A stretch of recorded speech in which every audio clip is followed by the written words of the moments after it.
Are you an ESL teacher and you want more private students? Well, if you do, you're in the right place, because today I'm going to give you my 10 tips on how to get more private students.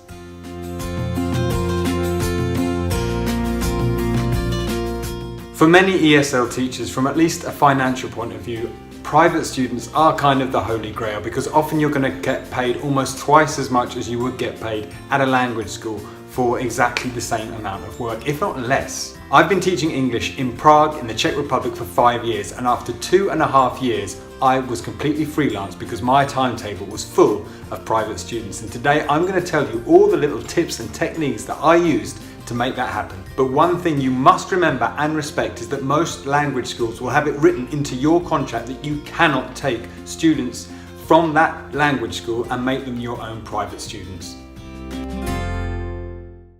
So in your first ever lesson with any new student, whether it's for a language school or a private student, it's perfectly fine to make them aware that you do teach privately as well. So if that student has a family member or a friend who wants English lessons, it's perfectly fine for you to teach them privately. And if that first lesson is with a private student, you can add the extra incentive by telling them that if they find you another student who starts lessons regularly, they will get a free lesson. My next tip is that when you join any language school, make friends with as many other teachers as possible, not just from the social aspect, but if those teachers move on, which a lot of teachers in language schools do, to a different country or new experience, they might be willing to hand over their existing private students to you. My third tip is to offer lessons to everyone. For example, I teach my landlord and his wife. If you're somewhere and you meet someone for the first time and they say, sorry, my English is very bad, you can say, do you want lessons? I'll teach you. My next tip is to clear 3 hours in your schedule. Open up Google Maps on your computer and find 20 of the biggest companies in your city. Email them to introduce yourself, explain to them that it's cheaper to hire a private teacher than to go through a language school, and attach a photo of yourself, your TEFL certificate and your work permit.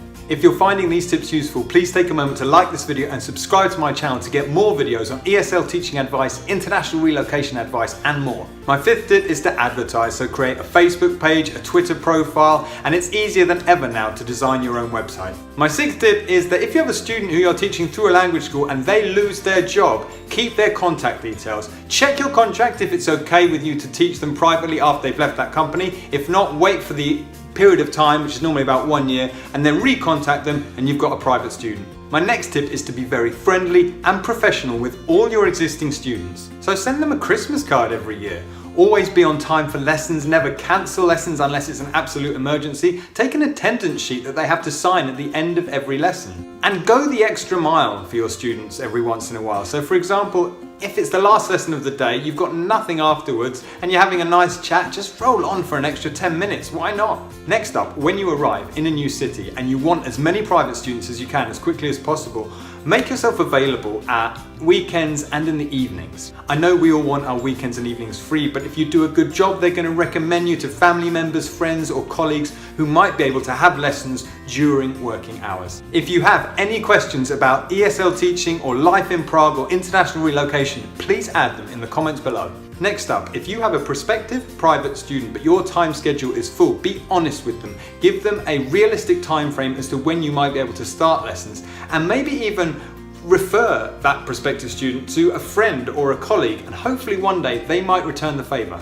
And my 10th and final tip is to make your lessons great. Clarify from the word go exactly what it is that your student wants to practice the most and focus on that. If you're a native speaker, you're probably going to be teaching students who already have quite a nice level of English, so they're probably going to want lots of speaking practice. So find out what their passions, their hobbies and their interests are and focus on that, because no one ever gets tired of talking about that. Really actively listen to your student. Cultivate the ability to really listen, because then they'll feel heard and it elevates your lessons. And if you know about your student and what makes them tick and what they've been up to, the next lesson you arrive, you'll be able to immediately have a load of conversation topics ready. And after every 10 lessons, continually check in with your student to make sure they're completely satisfied with the service they're getting. If you have a good product or service, the word will spread.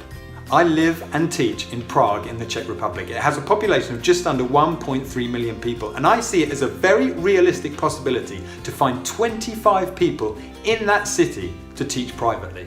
You need to stick around in the city. It doesn't happen overnight. For example, for me, it took 2 years. But when you've got it, you're teaching 4 hours a day and you've got plenty of free time to indulge in all your other passions and interests. So thanks very much for watching. I hope you found this video useful. If you did, please like and subscribe and share it with anyone else you think might find it interest. I'm posting new videos every Sunday on ESL teaching advice, international relocation advice, moving to Prague advice, and soon lots and lots more. So until next time, from Yojin and from me, toot toot.